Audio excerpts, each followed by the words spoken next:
At Billy Mays' funeral, the pallbearers wore blue Oxford shirts and khakis. His uniform, the outfit of a man who had spent 26 years convincing America at maximum volume that every problem in their home had a product-shaped solution. It was a fitting tribute, the kind of send-off that would have made him laugh or pitch it or both. But it also raised a question nobody at that graveside wanted to answer. Without Billy Mays, who exactly was going to sell the rest of us on the idea that his show was worth watching? So green, it makes you want to lay on it.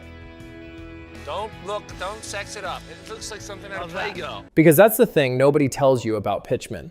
The Discovery Channel docudrama that premiered in April 2009 drew nearly 2 million viewers on its opening night and then lost its entire reason for existing on June 28th of that same year. 74 days. That is how long the show got to be what it was supposed to be. A victory lap for the loudest, most honest, most genuinely enthusiastic salesman in television history. A man who had spent decades yelling about OxyClean and Mighty Putty finally getting his own narrative arc, his own character study, his own proof that there was a human being behind the pitch. And then he died. And Discovery Channel, because this is cable television and the math doesn't stop for grief, announced a second season 17 days later. Stay with me. It gets worse. Billy Mays did not break into television. He broke into Atlantic City. Thing he absolutely loved. He loved his family. You know what? Friends and family, what else is there? Which in 1983 was close enough. He was 24 years old, a college dropout from Pittsburgh with no plan and a suitcase, and he spent the next 12 years doing what no television executive would ever describe as career development, selling portable washing devices on a boardwalk, then mops and food choppers and cleaning products at state fairs and home expos and auto shows, one unconvinced crowd at a time, in venues that smelled like funnel cake and commercial ambition. The entertainment industry did not find him for any of this. This is Billy's dad, so obviously he's gonna like the product. Folds up. The entertainment industry found him because a man named Max Appel had a microphone that cut out at the Pittsburgh Home Show in 1993. Mays lent him his spare. Appel remembered. That borrowed microphone became a job pitching Orange Glow on the Home Shopping Network, which became OxyClean. Say it like your dad, from the diaphragm. Hi, Billy Mays here for the most absorbent material I've ever used. Which became the most recognizable infomercial in American television history. Powered by the air you breathe, activated by the water you drink. A sentence that planted itself inside an entire generation's skull, whether they consented or not.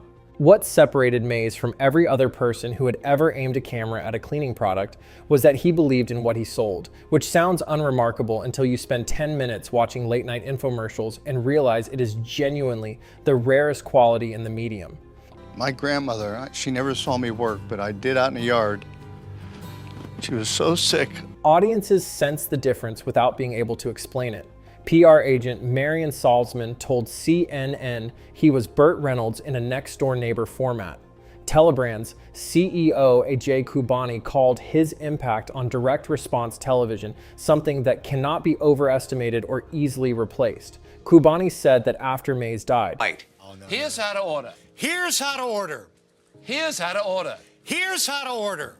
everyone says the right things after someone dies. The question is why it took a television industry that had ignored him for 26 years until he got his own show to figure out they should have been paying closer attention. That show was Pitchmen. It premiered on Discovery Channel, a network better known for crab fishermen and great whites, on April 15, 2009. It was briefly a genuine hit. Then the cracks appeared, and they appeared faster than anyone had budgeted for. The first sign that things were not entirely stable came from a man who would later be arrested for punching a sex worker who bit his tongue.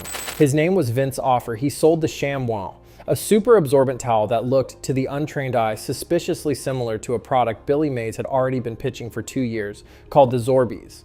Mays said so publicly. He went on radio in February 2009 and accused Offer of stealing his concept, then cut an entirely new Zorbies commercial with multiple digs at the ShamWow embedded in the copy. Popular Mechanics, a magazine that apparently had nothing better to do that month, tested both products side by side. The ShamWow won. The Zorbies shed fiber after one wash. The undisputed king of American infomercials had gone to war over a rag, and the rag lost. This was February 2009, 2 months before Pitchmen premiered. Just lemon. I'll get it. Okay. Still speeding. I would have had this. Okay, you would have had it? The timing alone should tell you something about the kind of year this was going to be. Meanwhile, the man behind the pitch was not doing well physically. It's funny. I mean, this is not a joke. Buddy, man up. Man up. Russ. I can't do it. Mays had needed a hip replacement the year before, but a fall during a vacation in Italy led to a staph infection and a 5-hour emergency follow-up operation. He told friends he had been playing in pain for 3 years, getting through shoots and appearances on prescription painkillers. His third hip surgery was already booked. He just needed to get through the first season of Pitchmen first. He did. Barely. To do it, he can do it. I don't have to prove anything.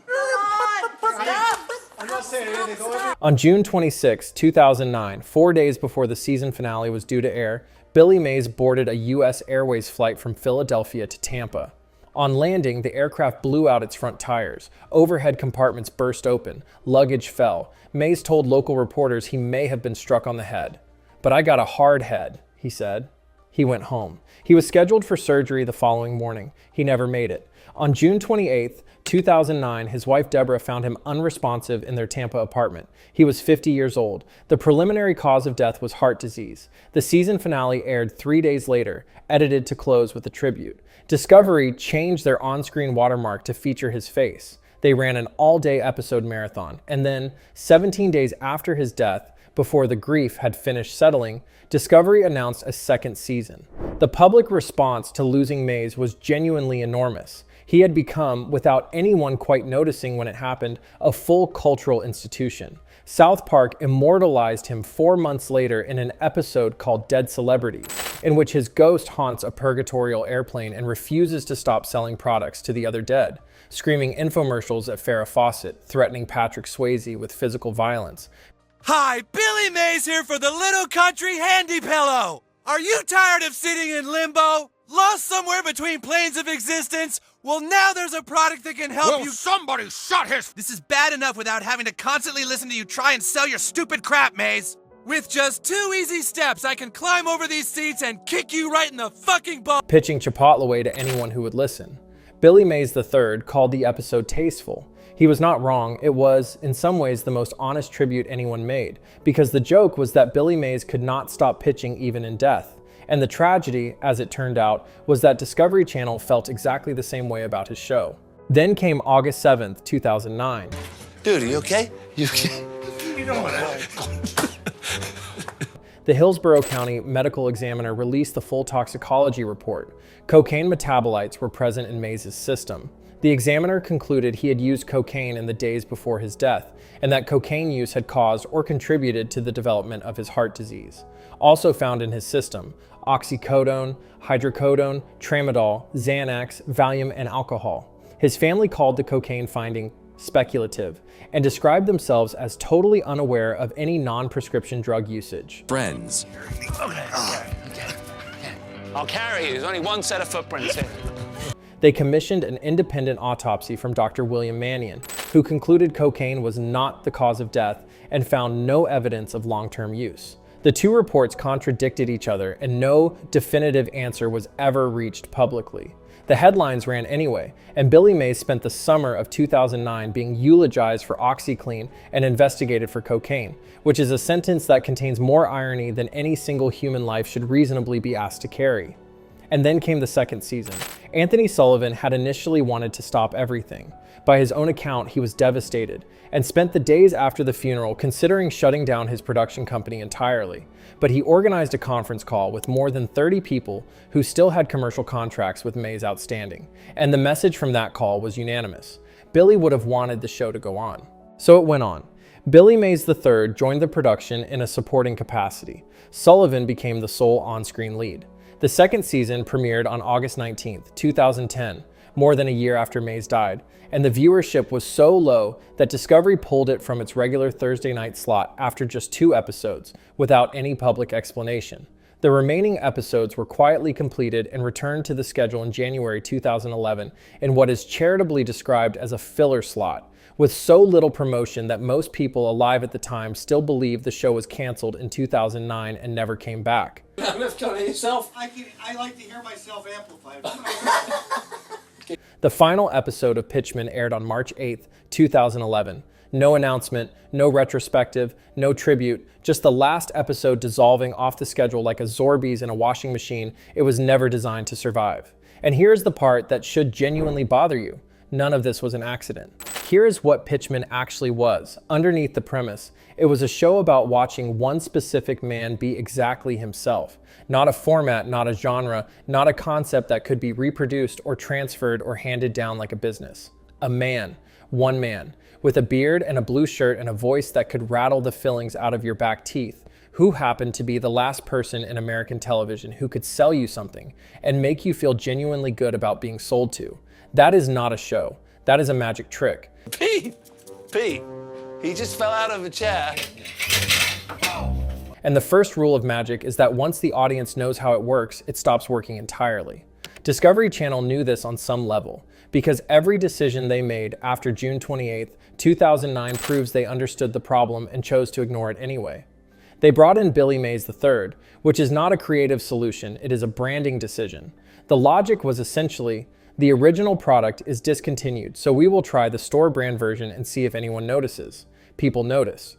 The second season drew so few viewers after its premiere that Discovery quietly yanked it from primetime without a press release, which is the television equivalent of backing slowly out of a room and hoping nobody asks where you went. But the deeper problem was not just the absence of Mays. It was that the world he had been built for was already disappearing under his feet while he was still alive. The infomercial industry. It's a tender moment right here. I feel the love. The 3 a.m. phone number on screen, call now and we'll double your order business that Mays had spent 26 years mastering, was being taken apart piece by piece by the internet. Amazon had been selling everything Mays had ever pitched, at lower prices, without any yelling, since 2001. YouTube had replaced the boardwalk. Direct response television, the medium Mays had elevated almost single-handedly into something resembling an art form, was becoming a relic in real time. Pitchmen was, in retrospect, a eulogy for two things simultaneously: the man and the industry he represented. Anthony Sullivan understood this. In interviews promoting the second season, he acknowledged that the show needed to be reinvented, that there was no replacing Mays, that he was fully aware he was attempting to continue a conversation whose most important participant had left the room permanently. He said all of this, and then he made the show anyway, because that is what professionals do when the machine keeps running and the invoices keep arriving. The result was the television equivalent of an OxyClean commercial where someone forgot to film the stain coming out. All the energy, none of the payoff. Which brings us finally to the question the show never got to answer. The question the show never got to answer was whether Billy Mays could have become something bigger than the pitch. Billy's sudden death on June 28, 2009 was a shock to everyone. That was the promise of Pitchmen, the thing hiding underneath the product demonstrations and the inventor sob stories. Proof that the man America had been laughing at for 20 years while he screamed about laundry was actually worth taking seriously. A human being with a work ethic built on 12 years of state fairs and a genuine belief that a good product sold honestly could change someone's life. He was right about that. He was just never given enough time to prove it on camera. What remains of Pitchmen is a first season that holds up, a tribute episode that will make you feel something you didn't expect to feel, and a second season that exists primarily as evidence of what happens when television tries to sell you something it no longer believes in itself. I'm gonna miss you saying, "Hi, Billy Mays here." You don't know how much I'm gonna miss that. Discovery Channel took the greatest salesman in infomercial history, turned him into a show, lost him 74 days later, and then spent the next 2 years proving, one quietly canceled episode at a time, that they had no idea what they had until it was gone. Billy Mays spent his entire career selling products to people who didn't know they needed them. In the end, the only product nobody could move was the show that was supposed to be his legacy. But wait, there's less. Like and subscribe, and let us know in the comments which TV show deserves to be put out of its misery next.